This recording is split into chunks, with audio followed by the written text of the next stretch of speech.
রাস্তার অবস্থা কলিজার ভাইরা আমার, আমি জীবনে লাইফে আসছি কিন্তু এইভাবে রাস্তার কোয়ালিটি এবং রাস্তার সম্পর্কে আমি কোনোদিন আসিনি। রাস্তার দিক তাকাইলে মনে হয় আমরা যে কি বিপদের মধ্যে আছি। আমি জানি এটা আপনারা বলবেন, বিভিন্ন কথা বিভিন্ন জনে বলবেন। আপনি কেউ কইবেন আওয়ামী লীগের দালাল, আপনার শাশুড়ির আমলে হয় নাই, এটা কইবেন। আমি জানি আমি আওয়ামী লীগের শেখ হাসিনার শাশুড়ি কইতাম না, কি কইতাম এটা সবাই জানে। তবে যারা এই সমস্ত কথা বলবেন তারা আমার লাইফ থেকে দূরে থাকবেন। শুধু আমার বক্তা ভাইদের দৃষ্টিকোণ থেকে লাইফে একটু আসলাম এ রাত 12টার সময়। জরুরি কিছু কথা যদি বলেন কি, মাহফিল নেওয়ার সময় যখন আমাদের কাছ থেকে মাহফিল নেয়, শুধু আমি যে এই বিপদের সম্মুখীন হই তা নয়। দেখেন একটু গাড়ি টান দেওয়ার কোনো সিস্টেম নাই। দেখেন রাস্তার উপর মনে হয় বড় বড় একটা গর্ত, মনে হয় এখানে মাছ জিয়ানো যায়। এই দেখেন একটু কাছের থেকে দেখে আস্তে আস্তে যাও, গাড়ি একটু টানা যাইতেছে না। সামনের রোডটা আপনি দেখলে আশ্চর্য হয়ে যাবেন। আমাকে যখন মাহফিল নেয়, এই দেখেন দেখেন দেখেন রাস্তাটা একটু দেখেন, আসতে যাও, দেখেন প্লিজ দেখেন, গাড়ির বাম্পার বেজে গেছে নিচের থেকে। এই দেখেন এই যে বেজে গেছে, যা ভাবলাম। আস্তে যাও, আস্তে আস্তে আস্তে উঠাও। মাহফিল যখন এই মাহফিলটা আমার কাছ থেকে 5-6 মাস আগে নেয়, মাহফিল কমিটি সবাই আলেম, কোনো বাহিরের লোক না, সব আলেম মানুষ, হাফেজ, মৌলানা, মুফতি। টুপিটা কো আল্লাহর বান্দারা যখন বাইজে গেছে আবার নিচে, যখন প্রোগ্রামটা নেয় তখন আমাকে বলে, হুজুর টাঙ্গাইল শহর থেকে হাইস্ট গাড়িটা টান দিলে আপনার মাহফিল পর্যন্ত পৌঁছতে কতটুকু অল্প সময় লাগবে? বলছে টাঙ্গাইল শহর থেকে টান দিলে নাগরপুর যেতে কালামপুর দিয়ে যদি যান আপনার লাগবে হলো আধা ঘন্টা। আমাকে বললেন, খুশি হলাম যে আধা ঘন্টা যদি লাগে কোনো ব্যাপার না, আলহামদুলিল্লাহ। দেখেন কত বড় একটা গর্ত, তাই দেখেন গর্তটা একটু দেখেন, বিশাল বড় গর্ত রাস্তার উপর দিয়া। তো আমাকে যখন প্রোগ্রামটা নেয় টাঙ্গাইল নাগরপুর, নাগরপুর উপজেলা থেকে বেশি দূরে নয়, অল্প সময় লাগবে। তো বড় বিশ্বাসের পরে আলেম মানুষ কথা বলেছে, আমার বাড়িতে গেছে, খাওয়া দাওয়া করছে, নাস্তা করছে, আলহামদুলিল্লাহ দাওয়াতটা নিলাম। এত কষ্ট করে বেটার এখান থেকে গেছে, না নিলে আবার কবে যে বেশি হ্যাডাম বক্তা গো। নেওয়ার পরে, কারণ আমি টাঙ্গাইল নাগরপুর সহজে প্রোগ্রাম নেই না, নিলাম আলেমদের কথা শুনে। এমন বোকা হয়েছি কলিজার ভাই, আপনি যদি এই রাস্তার অবস্থা দেখতেন তো ভালো জায়গা দেখালাম। ওরা বলছে নাগরপুর থেকে, শহর থেকে, উপজেলা থেকে 12-13 কিলোমিটার রাস্তা হবে, সব পাকা রাস্তা। 24 কিলোমিটার গেছি, 24 কিলোমিটার। এই দেখেন এমন রাস্তা দিয়ে গেছি, যেমন রাস্তায় যে দেখেন 24 কিলোমিটার যাওয়ার পরে এরপরে আর রাস্তা নাই। এরপরে কি জানেন? যমুনা নদী। সে যমুনা নদীর ইলিশ মাছ মারার জন্য আমার নদীর মধ্যে নামাইছে। সে নদীর ভিতর, চরের ভিতর দিয়া প্রায় কত মিনিট গাড়ি চললো? 15-20 মিনিট, 15-20 মিনিট চললো। এই শীতের মধ্যে আর নদীর এলাকায় এত ঠান্ডা। আমি তো শীতের পোশাক নিয়ে আসি নাই কলিজার ভাইরা আমার, যারা প্রবাস থেকে, দেশ ও প্রবাস থেকে যারা দেখেন, বিশেষ করে আমার বক্তা ভাইয়ের এই লাইভটাকে একটু শেয়ার করবেন। আমি কোনোদিন লাইভ শেয়ার করতে বলি না, এটা বলার প্রয়োজন মনে করছি। আমি আমার এই 26 বছর ওয়াজের জীবনে ওয়াজ নিয়ে কোনোদিন আমি লাইভে আসি নাই। হ্যাঁ, এমনি আমার অনেক দোষ আছে, কিন্তু আমি লাইভে সহজে আসি নাই ওয়াজ নিয়ে। কিন্তু আজকে আসতে বাধ্য হলাম যে ওয়াজ কমিটির বাটপাড়িটা দেখেন। এই গাড়িটা আমি নতুন কিনছি, গাড়িটার নিচের তেলের ট্যাঙ্কি, গিয়ার, তারপরে তোমার আর কি বলবো, যে বাম্পার, স্টিলের বাম্পারটা, এত স্টিলের বাম্পার মাঝে মাঝে রাস্তার লাইগা মানে লেগে লেগে উঁচা হয়ে গেছে। মনের কষ্টে আজকে লাইভে আসতে বাধ্য হলাম। আমি আমার বক্তা ভাইদের উদ্দেশ্যে বলবো, সতর্কতার জন্য যারা দাওয়াত নিবেন, দেখেন নির্জন একটা লোক এখানে নাই, দেখেন কি গাথার গাথা, এখানে গাড়ি 10-এও চালানো যাইতেছে না, চারিদিকে নির্জম, কোনো আওয়াজ নাই, বিল চর এলাকা।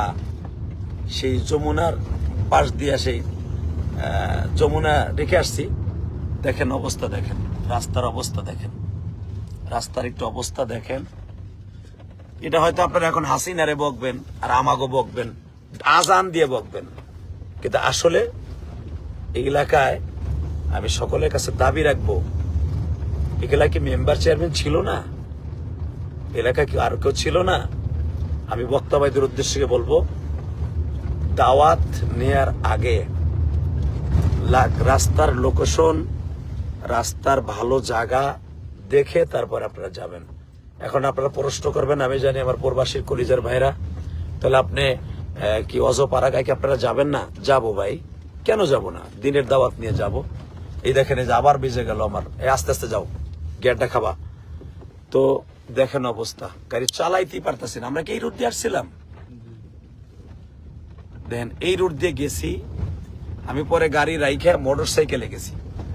গাড়ি 2-3 জন লোক চলে না, গাড়ি বাইজা যায়, পরে বাধ্য হয়ে আমি মোটর সাইকেলে প্রায় অনেক রাস্তা গেছি, গাড়ি চলে না।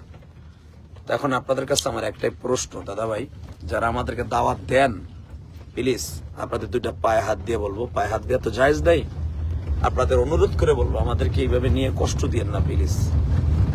আপনাদের এই টাঙ্গাইলে বহুত বড় বড় বক্তা আছে, আমার মতো ইলিয়াস রহমান জেহাদির জন্ম দেওয়ার মতো বক্তা আছে। দেখেন নির্জম এলাকা, ডাকাইতের এলাকা, আমি শুনলাম এই চরের মধ্যে ডাকাতি হয় প্রতিদিন। এখন আল্লাহ যদি আমাদেরকে বিপদে ফেলান, জানি না। আল্লাহু হাফিজ ওয়া আরহামুর রাহিমিন। আল্লাহ বাংলাদেশের সব আমার কলিজার টুকরা বক্তা ভাইদেরকে হেফাজত করেন। কয়েকদিন আগে এক বক্তাকে মাজারুল ইসলাম রাশিদি, তারপরে মিয়াজি, দেখলাম আরো অনেক বড় বড় বক্তা, মনে নাই নামগুলি, প্রত্যেকজনই বিপদগামী হয়েছে। আমি সকলের কাছে দাবি রাখবো, কয়েকদিন আগে আমার গাড়ির সামনে মোটরসাইকেল আয়রা করে দিয়া, এই দাঁড়ান, কোথায় যাচ্ছেন আপনার? আমি তো মনে করছি ডাকাত।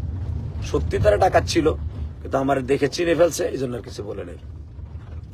তো আমি বক্তা ভাইদের উদ্দেশ্যে বলবো, ওয়াজ নেওয়ার আগে জায়গার লোকেশন আগে জানবেন। কারণ মোটামুটি যারা আমার লেভেলে আছেন সবাই তো বুঝেন যে জায়গা কোন জায়গা কতটুকু ভাঙ্গা চূড়া, কতটুকু আপনি নিরাপত্তার সহিত। আসলে ভাই ওয়াজটা বড় কথা না, নিরাপত্তার সহিত এই বডিটাকে আল্লাহর পক্ষ থেকে হেফাজত করা হলো সবচেয়ে বড় জিনিস। আমাদের বডিটার অনেক দাম, কারণ আল্লাহ রাব্বুল আলামিন বক্তৃতার জগতে আল্লাহ সবাইকে রেখেছেন, বড় হোক ছোট হোক, সবাই অনেক বড় আলহামদুলিল্লাহ। যারা এখন ছোট আছেন আমার কলিজার ভাইরা, নতুন অবস্থায়, তাদেরকে তো আল্লাহ পাক একদিন আমাদের সাথে অনেক বড় করবেন। খালেদ সাইফুল আইবি একবারই খালেদ সাইফুল আইবি হয় নাই। ইলিয়াস রহমান জেহাদি তালগাছের তা নেমেই ইলিয়াস রহমান জেহাদি হয় নাই। হাফিজুর রহমান সিদ্দিকী নামার পরই হাফিজুর রহমান সিদ্দিকী হয় নাই। মামুনুল হক বাংলাদেশের রাজপথের লড়াকু সৈনিক, হ্যাঁ সে সম্ভাবনা নাই, তার বাবা এই দেশের রাজপথের লড়াকু সৈনিক ছিলেন, সে হবে এটা আমরা বুঝতে পেরেছি।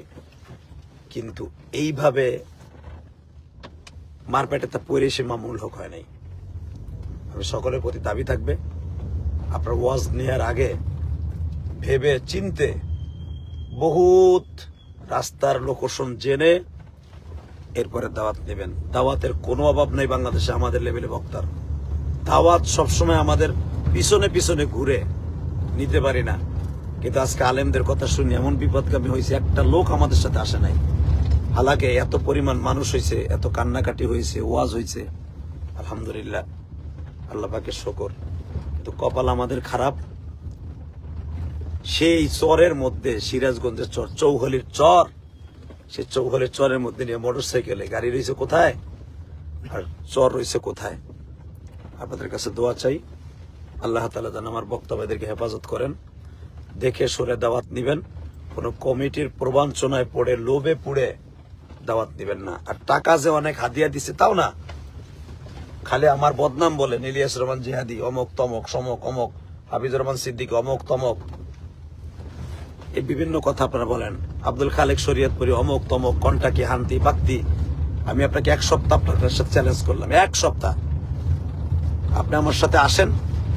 গত বছর এখানে আব্দুল খালেক শরীয়তপুরি আসছে, আসার পরে যে কি পরিমাণ তার বিরুদ্ধে কথা, তখন আমি তাদের বললাম সে যা করছে 100% সহি করছে। আপনার এখানে আপনি মিথ্যা কথাকে আনছেন কেন? কেন মিথ্যা কথাকে আনছেন? অমুক বক্তা খারাপ, তমুক বক্তা খারাপ। তো যাই হোক, যদি আমার কথার দ্বারা কষ্ট পেয়ে থাকেন, লাইফে অনেক কষ্টে আসলাম, মাহফিল সংক্রান্ত আমি কোনোদিন লাইফে আসি নাই, কথা বুঝাইও বলতে পারলাম না, শুধু রাস্তার অবস্থাটা দেখাইলাম। আপনি দেখলে মাথার টাল হয়ে যাবে। এখনো কত দূর আমাদের সে মেন রোড, নাগরপুরের রোড, তার কোনো খবর নাই, জানি না। আমাদেরকে কমিটি করে নেই, রাস্তা দিয়ে যাইতে থাকেন, পুরা রাস্তাটা ভাঙ্গা। পা ওই দেখেন, এক একজন মানুষের হাতে বড় বড় রান দাও, ওই যে মোটরসাইকেলে গেল হাতে রান দাও। জানি না আল্লাহর বান্দারা কি সারা রাত তাহাজ্জুদ পড়বে, না রান্দাও দিয়া খাসি জবাই দেবে, না মানুষ জবাই দেবে, জানি না। ওই যে দেখলাম মোটরসাইকেল তিনজন, একজনের পিছনে হাতে রান্দাও, বড় রান্দাও যাইতেছে। দোয়া করেন আপনারা আমাদের জন্য, আল্লাহ যেন হেফাজত করেন, আমিন। আমার তাওফিকুল্লাহ বিল্লাহ। আসসালামু আলাইকুম ওয়া রাহমাতুল্লাহ। দোয়া চাই ভাই, ভুল ত্রুটি মাপ চাই। বক্তা ভাইদের সতর্কতার জন্য একটু লাইফে আসছিলাম। আল্লাহ আমাদের ভালো রাখুক, সুস্থ রাখুক, আমিন।